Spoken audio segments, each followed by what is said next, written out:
Hello, I hope you're well. Welcome back to my channel and welcome to today's video, which is my Q1 book unhaul. So if you're new to my channel, hello, welcome.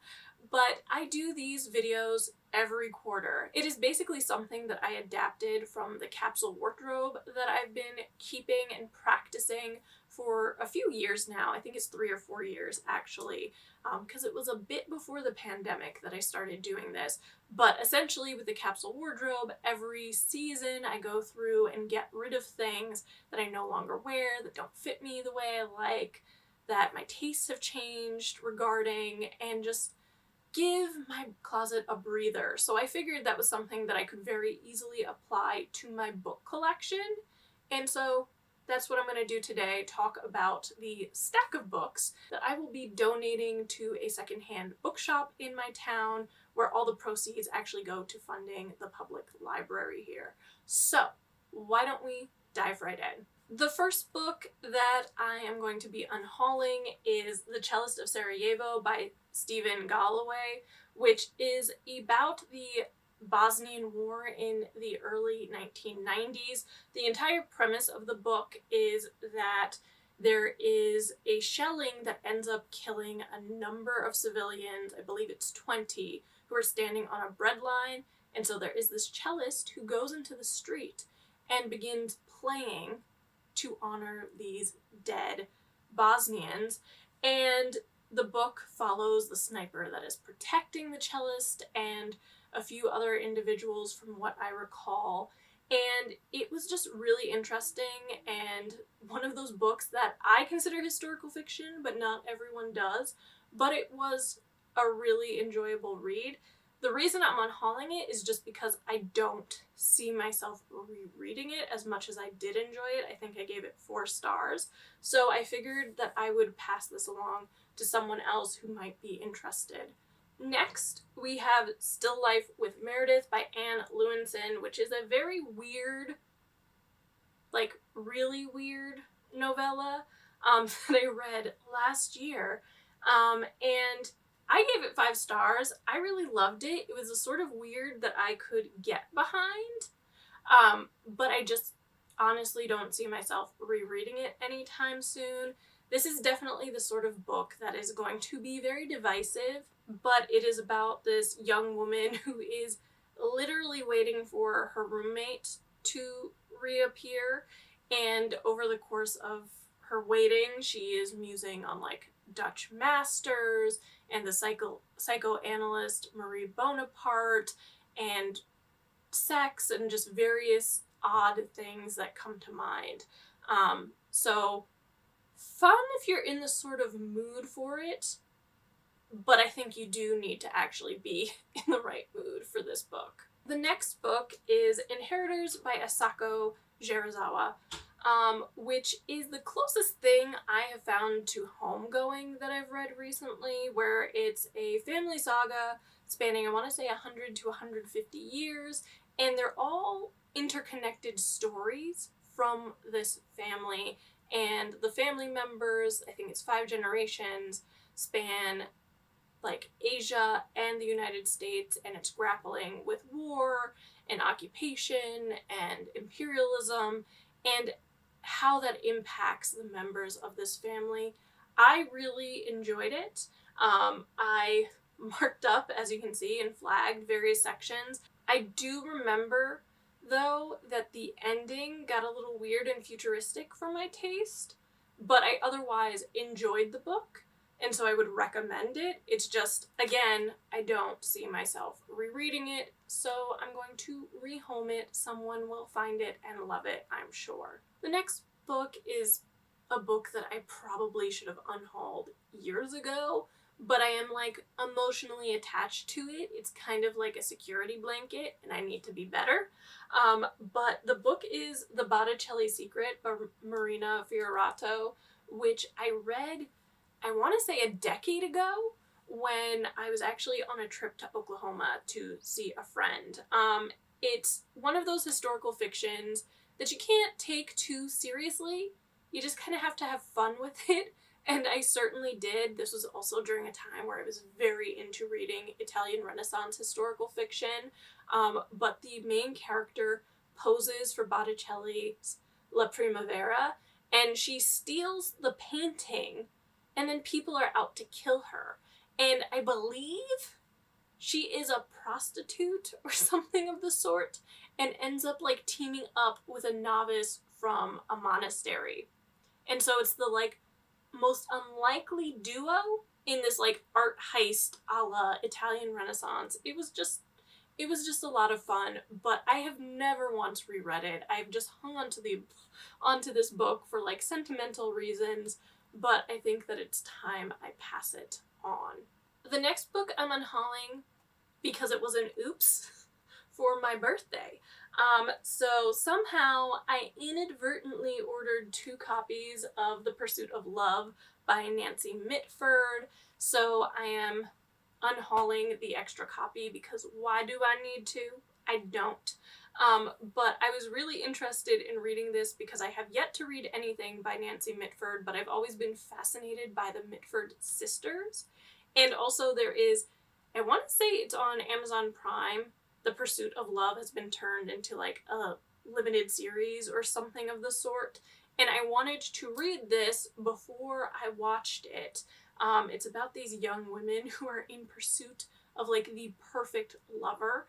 And it just sounds like it's going to be kind of funny and clever and just a wild ride, to be quite honest. So that's why I want to read it. But as I said, I do not need 2 copies. But also, this is a gorgeous cover. Like, gorgeous. I ordered this specifically from Blackwell's because I wanted this cover.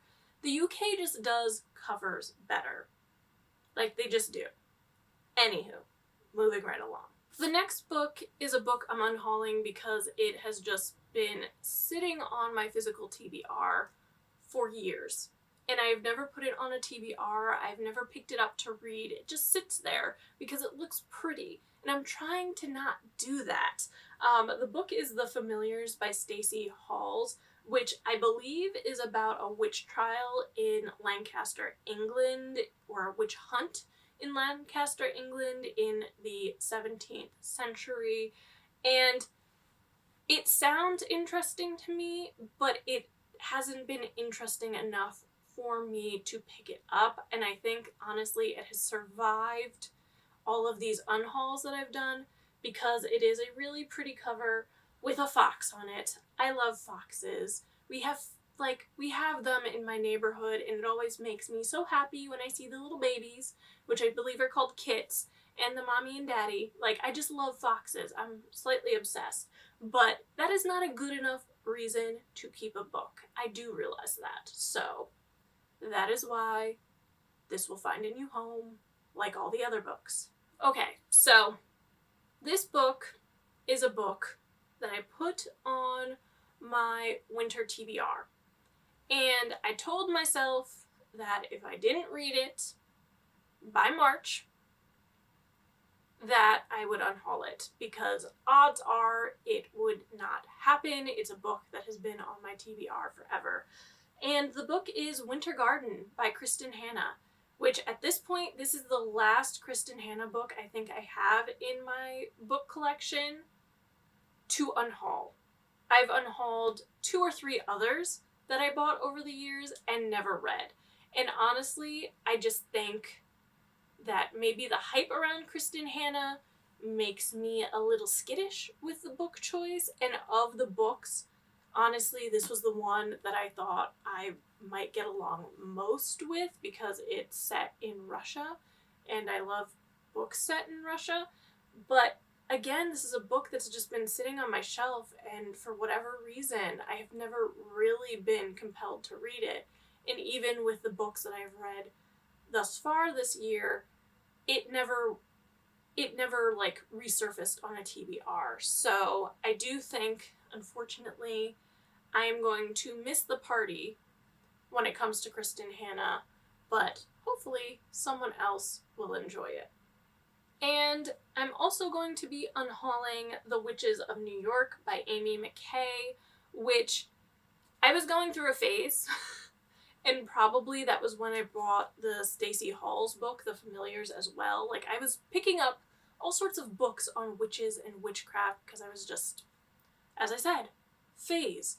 But I've never read any of them. This one does sound cute, and I liked the idea that there's an ad posted that reads, "Respectable lady seeking dependable shop girl, those averse to magic need not apply." Like, I think that's cute. That's clever. But here we are. I've had it for years. I haven't read it. So I do think that is gonna go. It is historical fiction again. It is set in the, like, Gilded Age of New York, so in the late 19th century, which, if you're into the Gilded Age TV series, maybe this is a book that you would enjoy as well. It sounds like it has a little whimsy to it. But yeah, this unfortunately just never caught my attention enough. Moving right along to some nonfiction on this on-haul. Princesses Behaving Badly. Real stories from history without the fairy tale ending. I love the idea of this, which is just like a collection of stories, like very brief overviews or short vignettes about the lives of interesting women throughout history that I might not know. But I have so many books like this, and so many books that I would probably grab sooner than this, that I think this just needs to go. And honestly, I think probably one of the reasons I bought it. Like, how do you pass up an $8 book? You don't, is the answer. But yeah, it's just, I have other books similar to it, or like similar enough that I don't think I will miss this one all that much. So yeah, that's that. And next is Smoke Gets Into Your Eyes by Caitlin Doughty, which is this really fascinating memoir about how this woman takes a job at a crematory and then, like, starts learning all about the business of death and, like, how it is actually this $1 million or multi-million-dollar industry. It has some really funny kind of dark humor to it, and I really enjoyed it. But again, I don't see myself rereading this.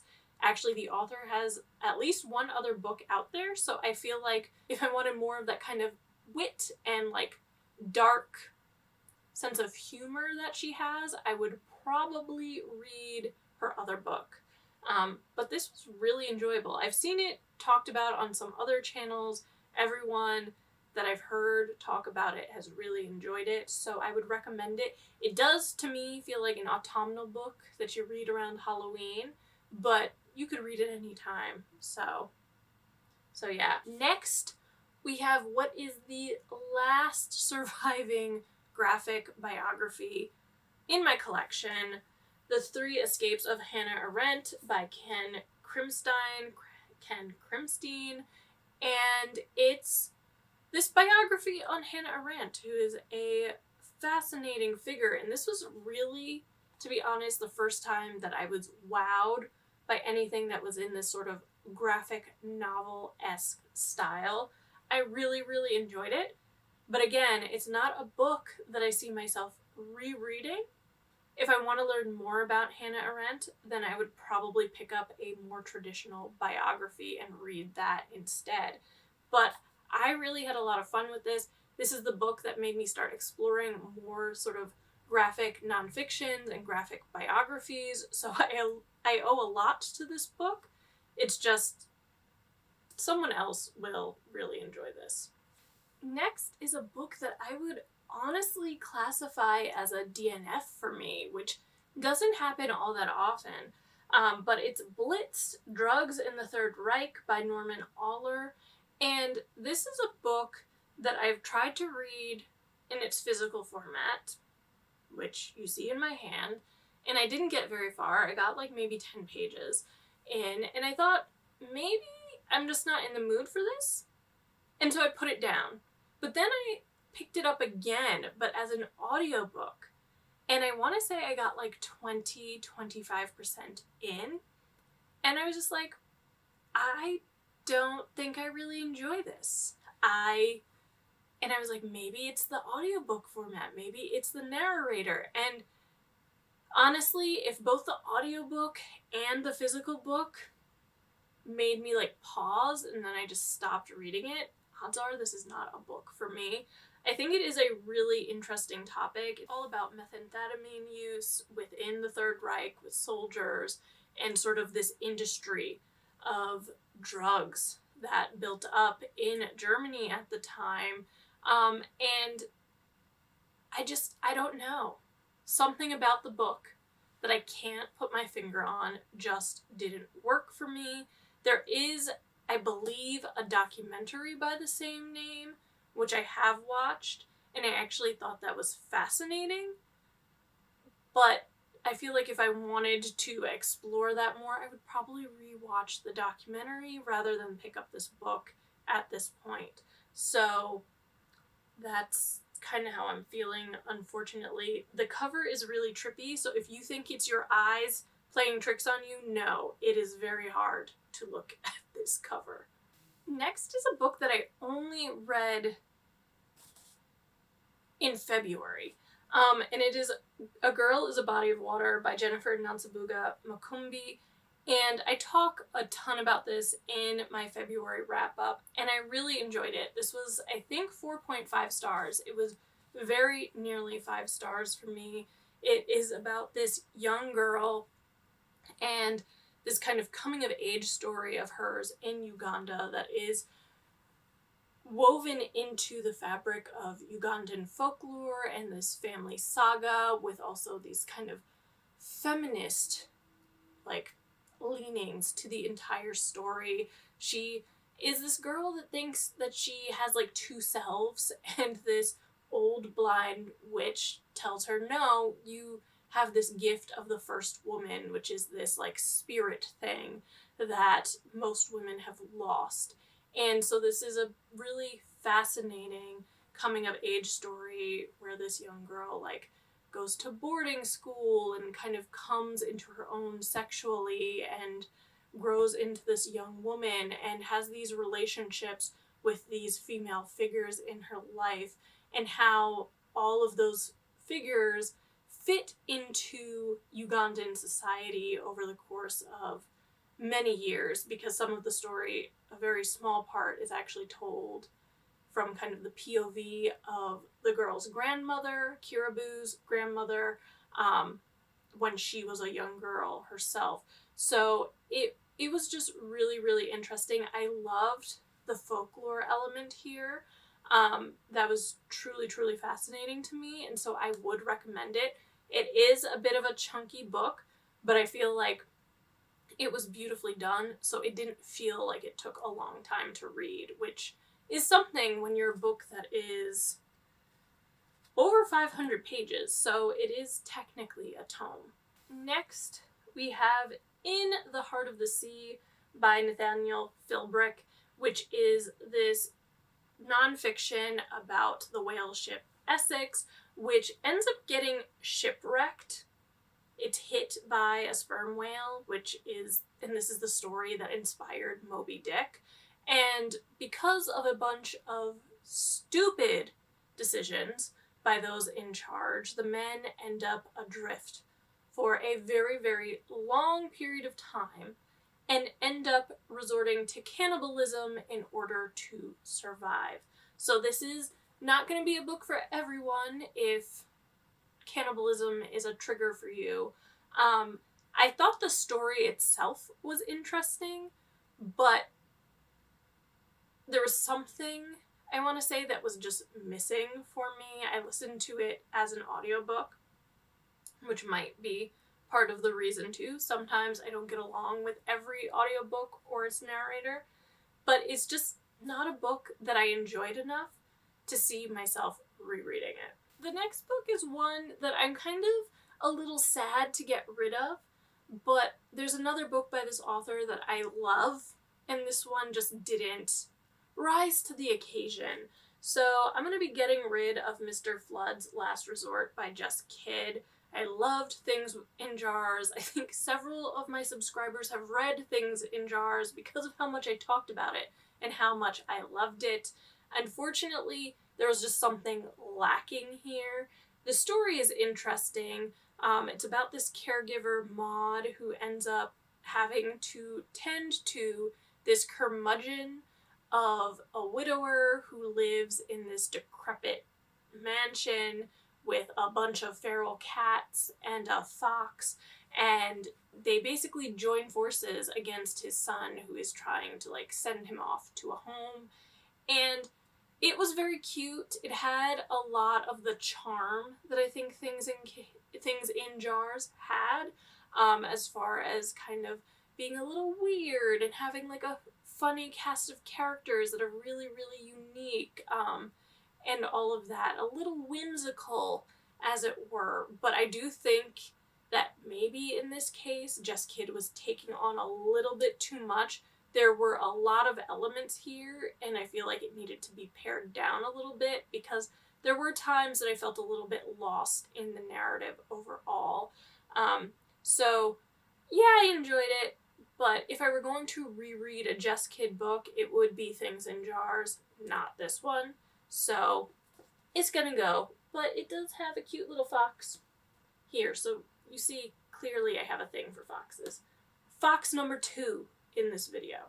Second to last book, The King of Infinite Space by Lindsay Fay, which this is a book that surprised me, as I talked about in my quarter year book tag video. I always want to say quarter year book tag, which I read this for Noelle's book club, Hot Girl Book Club, and because it's contemporary, because it's a bit fanciful,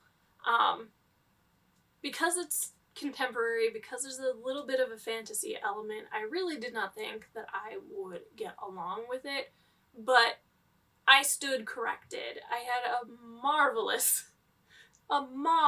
simply marvelous time with this book. It is a retelling of Hamlet. I am a Shakespeare nerd. Hamlet is one of my favorite Shakespearean plays, and I just thought it was really, really well done. It takes a lot of the themes that are in Hamlet when it comes to madness and gives it kind of this twist, and it becomes a conversation more about neurodiversity and mental health and mental illness.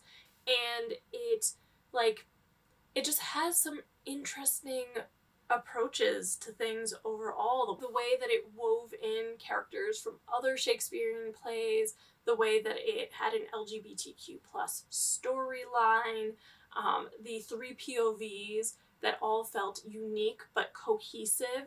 It was just a lot of fun. You obviously know how this story ends. I think most people know at least the Cliff Notes version of Hamlet, but there were still surprises here. So if you like retellings, if you are into Hamlet, I would say give it a shot. It was fun. Again, the only reason I'm getting rid of this is because space is not infinite, and if I don't plan to reread the book, it deserves another home. And the last book in this unhaul, which I thought when I started filming this that it was going to be a small unhaul, I stand corrected. The last book is Somebody's Daughter by Ashley C. Ford, which is a memoir, as it says on the cover. This was another book that I read recently, just in February, but as you will have seen in that quarter year book tag, this was my most disappointing read of the quarter. It is a memoir about Ashley, who is growing up with her father in prison. And based on all the hype around this book, I had thought that it would really be about her relationship with her father, or lack thereof, but it did feel more like it focused on her relationship with her mother, which was interesting, but not the reason that I was interested in the book initially, so I'm going to pass this one along as well. But anywho, yeah, those are the books that I'm unhauling. As I said at the beginning of the video, I donate all of these books to a secondhand bookshop in my town who proceeds all go to the local library, so I like to give back that way. And honestly, I've read a number of these books, I enjoyed a number of them, but I don't have room. As it is, I'm still doubled up. Like, no matter how many quarterly book unhauls I do, because I'm always buying new books, the problem continues. It persists. So this is just one way to make it so I can actually walk through my room without having to, like, walk through a canyon of books. But anyway, I hope that you enjoyed this video, and if you did, be sure to give it a thumbs up, comment, and subscribe, because all those things help this little channel grow, and it means the world to me. Thank you so much for watching. I'll see you next time. Bye!